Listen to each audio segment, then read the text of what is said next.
Big pass இன்றைய எபிசோட்ல கணேஷ் மற்றும் ஆரவ் இவங்க ரெண்டு பேரும் ஒரு சின்ன விவாதம் பண்ணிட்டு இருந்தாங்க.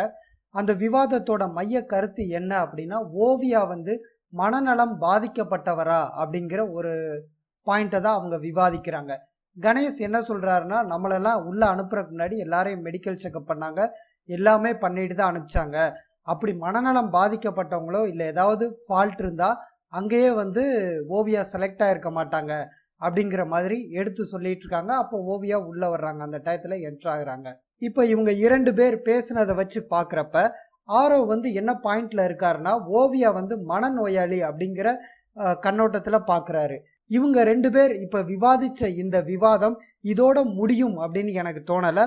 ஏன்னா இது ஒரு ஆரம்பமா தான் நான் பாக்குறேன். வருகிற சனி இல்ல ஞாயிற்றுக்கிழமை கமலஹாசன் முன்னாடி இந்த பஞ்சாயத்து மீண்டும் வரும். அந்த பஞ்சாயத்து வர்றப்ப மனதளவுல பாதிக்கப்பட்டிருக்காங்க ஓவியா, மனநோயாளியா கூட இருக்கலாம் அப்படிங்கிற சந்தேகத்தை எழுப்புவதற்கான வாய்ப்புகள் அதிகம் இருக்கின்றது. அதற்கான பிள்ளையார் சொல்லியாதான் இன்னைக்கு இவங்க ரெண்டு பேர் விவாதிக்க ஆரம்பிச்சிருக்காங்க அப்படின்னு என் பார்வையில் பட்டது.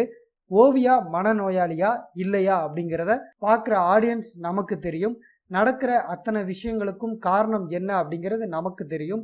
அதே போல கமலஹாசனுக்கும் தெரியும் அப்படின்னு நம்ம உறுதியா நம்பலாம். இதை தாண்டி புதிதாக இந்த டாபிக்கை ஆரம்பிச்சிருக்கிறது. இன்று மற்றும் நாளை உச்சபட்ச ஆர்குமெண்ட்டுக்கு போக வாய்ப்பு உள்ளதாக எனக்கு தோணுது. என் மனசுக்கு ஓவியா சரியா இருக்கிற மாதிரி தான் படுது. உங்க மனதிற்கு தோன்றுவதை உங்கள் கருத்துக்களை பதிவு பண்ணுங்கள். நன்றி.